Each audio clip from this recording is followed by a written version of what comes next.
Hello and welcome to StudyIQ. I am Prashant Pavani. I hope you all are doing good. Today is Sunday, 14th October today. Before moving ahead or before jumping on to special topic of the day, I have got two for you guys and we have some important news items as well. But before discussing these things in detail, I would genuinely request all of you guys to take a couple of minutes and pray for the people of Ganjam district of Odisha. I believe that's the best thing that we can do at present. Right, things are not that good over there because of this cyclone Titli. With this difference, let's move on. Up to 50% discount is available on our pen drive and tablet courses. To find out more about it, do check out studyiq.com. This discount is going to last till 16th October only. Download the PDF of today's lecture from my FB page and Twitter handle. On your screen, you can see 8 planets and of course our star, that is Sun. Right, this is our solar system. And we have 8 planets in total. So starting with Mercury, then we have Venus, then our own dear Earth, then we have Mars, Jupiter, Saturn, Uranus and Neptune. This picture, as you can, if you observe this picture, you find that this particular planet, this portion is not that far from Sun, right? It's not going to be that close, but it's just a picture here. And the picture on your screen, you can also see 2 satellites, right? They are known as BepiColombo orbiter. This BepiColombo orbiters are part of current affairs, of course, because on 19th October, after 5 days, we are going to see one of the most, you can say, world's most challenging as well as a very unique as well as different mission.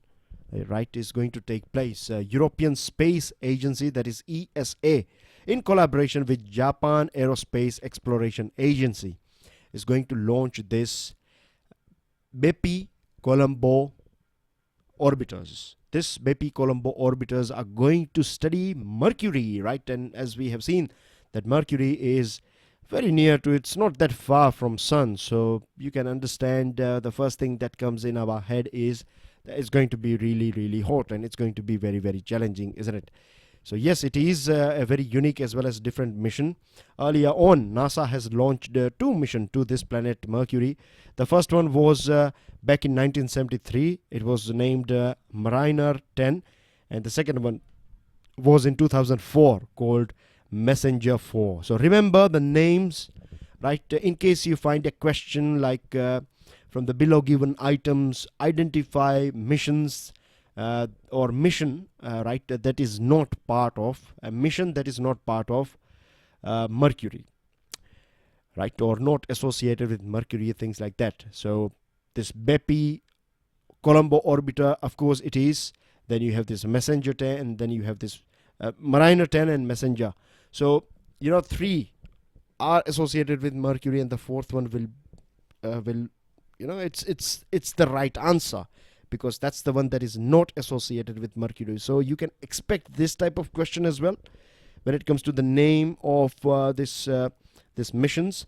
Then you can also expect match the following type of question. Remember where you have this names of this missions and you have to match up with the planets. So Mariner 10 is associated with Mercury.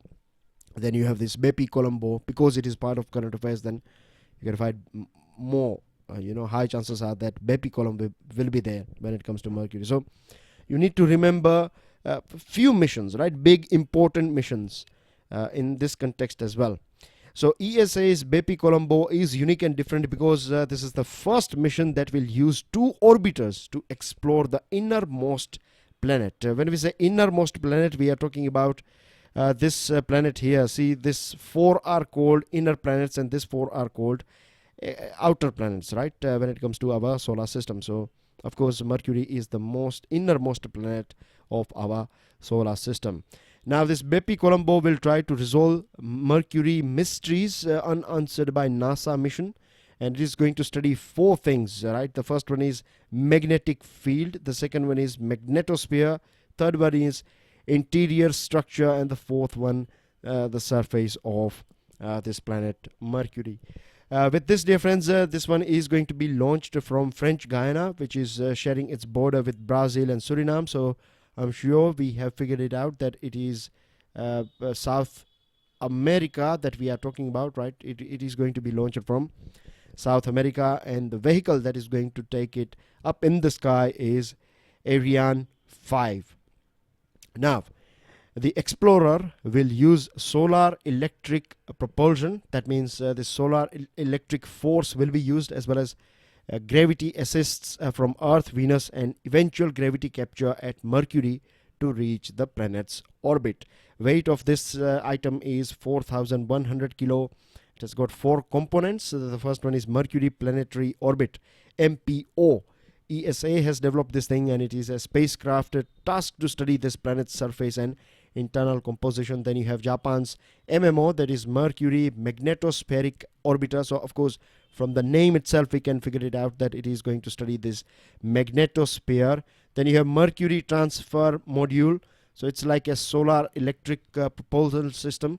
And then we have MMO Sun Shield to protect this mission, or this satellite or orbiter from. It will give a sort of protection from this heat and light coming from sun. It's going to take some 7 years for this mission, to reach there in this orbit of Mercury. So by 2025, hopefully, it will be there. When it will reach there, then you'll find MIO and MPO orbiters will get separated, and observe Mercury in collaboration for 1 year, with a possible extension of 1 more year. Mercury is too small, as we have seen in that picture, right? And it is too hot as well, obviously. So it's going to throw, it will bring up its own challenges. It's going to be very challenging. That 350 degrees Celsius, is on an average a temperature that you see. So it's something that is unique, and it's going to be very, very challenging. So let's hope that the world, right, humanity, let's hope that we succeed in this mission, though it is launched by ESA, but at the end of the day it is coming from Earth, and when something is going out from Earth, right, in space, then it belongs to every one of us, isn't it? It belongs to human race. So let's hope, let's genuinely hope that this mission will get success, because in future, right, if you have watched this movie called Interstellar, in that movie there is one dialogue that we were born here, but we are not supposed to die here. And space traveling, it may look a bit mythical or a bit sort of fictional at present, but it's going to be a reality. Maybe after 50 or 100 years, we don't know, but it's going to be a reality, because the way we are using resources on our planet, we have destroyed, and God forbid, if we hit that tipping point, then definitely we have to leave as a human species. We have to leave the planet. Moving on, Human Capital Index, HCI, very important topic. This topic as well, this topic that we have discussed so far, it was not covered in the Hindu newspaper as far as I know. So I thought I should share this item with you guys, because today is Sunday. We have just, this news items, a couple of science and tech items. But if we go through today's newspaper, then we find that we don't have that many science and tech news items as well. Right? You have it, but it's not that much relevant as far as your exams are concerned. So the second topic that I have got for you guys is Human Capital Index. Very important topic here. First of all, it is released by World Bank. Easy question can be formed in your prelims. So like HCI is released by which organization? So it is World Bank, remember. Now the latest index indicates that our rank is 115th, right, which is very bad, because out of 157, if you are 115, then you are not performing very well. And we are not behaving, you can say that, properly, because New Delhi as a country, right, we have ignored this finding altogether. What we are saying is that we are blaming that methodological weaknesses are there, and we have done something similar back in 2009 as well with this PECI. So here again, what we are doing is, when reports are not in our favor, we are saying that this is this is not working very well, or their methodological weaknesses, like methods that they have used to find out or to do this survey or this to to build this index is not up to the mark. That's what we have said. So HCI, the main job of this index is to measure the amount of human capital that a child born today can expect to attain by the age of 18. Pay attention to this one. Very, very important concept here. What we can measure with the help of this HCI is that if a baby is born today, so after 18 years, right, what will be that individual's position in terms of human capital, whether he or she will get proper education or up to the up to the mark, or top quality education and health facilities, yes or no. That's what this World Bank's HCI index is trying to project. And you can understand that if we are at 115, that means roughly speaking 44%, right? Our productivity will be at 44%, so nearly 56% loss. So that means, I can put it this way, that if you have a Ferrari or Lamborghini or some other sports car that can hit maybe 350 kilometer per hour speed, but you are using it like a horse or a bullock cart, you know what I mean? So that's what it is happening with us, that we have this potential, but we cannot reach our peak because we don't enjoy complete or good quality education and health facilities as well. As when I say education, we can also add skills, right? Imparting skills and skill development and other things are not available in our country in that quality compared to those top performers. So of course it is going to impact our society, it is going to impact our politics, our everything, right? Everything that is part of our society, our nation will become victim, or will find that quality in everything that we do. Paul Roma, remember the name? 2018's Nobel Prize for Economics was given to Paul Roma, and his main finding is about these ideas and intellectual capital. That's what he has, this is the area in which he has worked. He basically, in a nutshell, we can say that if we invest in human beings, if we can generate human capital, right, then the return that we will get, or sustainable long-term growth that we get from human capital, we cannot get it from physical capital. Everything that we see around us, right, from a needle to these big buildings, everything, right, is a product of human capital. Just imagine APJ Abdul Kalam, right, a very good example of human capital. The achievement, a very trained, very skilled, good educated, healthy person, can reach to a position where APJ has reached. I'm not saying that everyone will become scientists, but I'm just giving you one example here. Someone will be good in arts, someone will be good in sports, or maybe in commerce or other things, right? So this is the strength of human capital. So that's everything in this second special topic. Now let's move on to news items. Before moving ahead, let me tell you, we don't have that many news items, and I have also decided that on Sundays I will try to keep this lecture somewhere around 20 minutes, right? So I have decided that we'll be very to the point here, because on regular basis we discuss so many things, isn't it? And today we don't have editorials and articles, so there are a few news items. And today is science and tech as well. I'm not that much satisfied with it, but we will provide you science and tech lectures month by month. We have our scientist Ravi P. Agrahari sir, who will deliver current affairs on science and tech that will help you with every exam.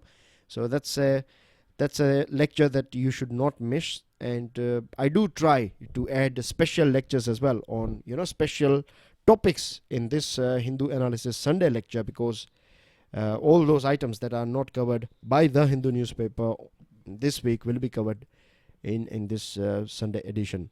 So it's a foggy autumn as farmers start burning stubble. Think about this one, right? You can also write an essay on this topic, like how to stop this stubble burning issue. What are the ways through which we can sort it out? Then we have judge's wife, son shot by PSO at Gurugram market. So it's a sort of a disturbing thing. And turtle nesting site is in danger because of this cyclone Titli. It has degraded this mass nesting site of olive ridley turtles. And what's happened is derbies and waste material has been brought by this flooded river, which are deposited on the coast. So it may impact this olive ridley turtles nesting sites. MJ Akbar is going to be back from Africa tour today, and more than 10 women journalists have alleged that he made inappropriate advances. Here I have an infographic for you guys on this Zika. Zika is, Zika virus. So it's not bacteria, it's a virus that is causing all this problem. And then you have this Aedes mosquito, which bites during the day. It's the main, you can say, the primarily transmitted by this Aedes mosquito. The most severe, or you can say the biggest harm that this Zika can do is it can create so many complications during pregnancy. It may lead to babies developing microcephaly and other congenital malformations known as congenital Zika syndrome. And it can also lead to other complications like preterm birth and miscarriages. Now, other items are given here. Once you download this file, do go through it very quickly. And last two items, human-leopard conflict is on rise in Himalayas, particularly in eastern Himalaya, in northern West Bengal, also known as Doars, right? From 1990 to 2016, we have seen some 700 leopard attacks. So this is creating this environment of hatred. In human world, people have started hating leopards because of this many attacks. So we need to do something about it, right? We have to create a wall. When I say wall, I'm not talking about physical wall, but we have to create some barriers so we see minimum interaction between leopards and human beings. Glitch puts NASA's Chandra telescope in safe mode. Chandra X-ray observatory observing the universe in high energy light since 1999 has entered a protective zone, a safe mode zone. So we'll not get observation and other items from this Chandra X-ray observatory. It was launched by NASA, so keep this thing in mind as well. And that's everything in today's discussion. It was very to the point, precise and light, and we have covered two important points or two important topics as well, right? With this, dear friends, I would like to say goodbye to you now, and I will see you tomorrow. But make sure you do pray for the people of Odisha, particularly this Ganjam district, people who are affected by Cyclone Titli. That's everything from my side. Enjoy your Sunday. I will see you tomorrow early morning. God bless you all. Jai Hind.